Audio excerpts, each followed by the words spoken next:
as you know from real estate, there are some places that are never for sale. And having met with the owners of Canada over the course of the campaign last several months, it's not for sale, won't be for sale ever. When you consider what Mr. Carney making it clear yesterday that Canadians aren't interested in Canada becoming the 51st state. During a press conference, Prime Minister Carney confirmed he asked President Trump during their private meeting to stop making 51st state comments. The Saskatchewan NDP are trying to force the government here to do the same. Aleana Young is the NDP for Regina, South Albert, joins me in studio this morning. Good morning. Thank you for doing this. Good morning. What is so important to the Saskatchewan NDP about Premier Scott Moe standing up in the legislature and making a declaration like we just saw from Mark Carney? Yeah, look, this is about the Premier of a province in Saskatchewan being able to say out loud that he's a proud Canadian and that if there were a referendum held on leaving Canada, he would vote to stay in Canada. And somehow it's taken us a week to get to where we are today. And meanwhile, we've seen members of the government caucus affiliated with groups organizing around separating from Canada, and frankly, that's concerning. There's a higher bar for elected officials. Like I have to declare my co-op membership as an MLA. I think it's more than reasonable that MLAs should have to disclose whether or not they're members of a group actively working on a referendum about leaving Canada. And what are you and your caucus members hearing from the public? This is a real concern for people. Look, there's really pressing issues: cost of living, healthcare, rising crime, mental health and addictions. But people feel incredibly emotional about their country and about their province. I was talking to a friend of mine. His dad actually called me up. His dad's named Randy. He has a mustache. He's from Moose Jaw, and this is a true story. Randy called me up to ask me how he and his car club could organize a protest outside the legislature in support of Canada.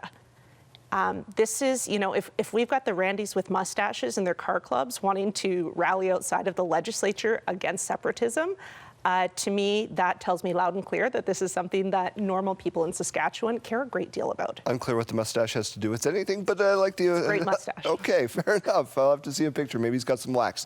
Are you concerned about the rising tensions between provinces like Alberta and Ontario? Ontario very much saying this isn't the time to talk about this. Absolutely. Look, this is a scary time to be Canadian compared to, say, where we were 10 years ago. We weren't worried about our relationship with the United States. It's also a massive opportunity, right? We've been talking about the opportunity that we have here in Saskatchewan at the heart of Canada and across this country to build things that we need. Pipelines, rail lines, power lines, actually connect this country. Right now in Quebec, we see a 60% support for building a pipeline east. That's wild. We have an opportunity to build this country, and we should be working to unify it, not pull it apart. I just happened to be sitting in the gallery while you guys were having this argument in the legislative on the floor. The Premier would tell you that he doesn't want to ramp up the rhetoric. That he, by doing that, that makes a splashy headline that could irritate some governors, and they're trying very much to make bilateral trade agreements and have these conversations with Montana, North Dakota, provinces, states rather, that need what Saskatchewan has. What's your response to that? Because there is an element of truth to that, right? You don't Absolutely. You don't want to anger the 800-pound gorilla.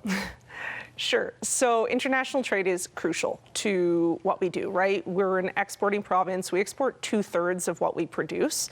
And yeah, there's also opportunities for us to come together as a country, right? We could be looking to also increase our trade to other provinces. But fundamentally, what this comes down to is the fact that the Premier of Saskatchewan, who we now know has folks in his own caucus who are members of this group organizing a referendum around separatism, the Premier of this province cannot stand up and say out loud, as a Premier of a province in Canada, that he would vote yes to stay in Canada if a referendum were held today. It's like I said, not what we thought we'd spend the last week or two talking about in the legislature, and yet here we are. It's a pretty low bar, and seemingly we can't step over it. And you are sitting later today, so I'm going to let you go so you can get back to that. Aleana Young is MLA for Regina, South Albert.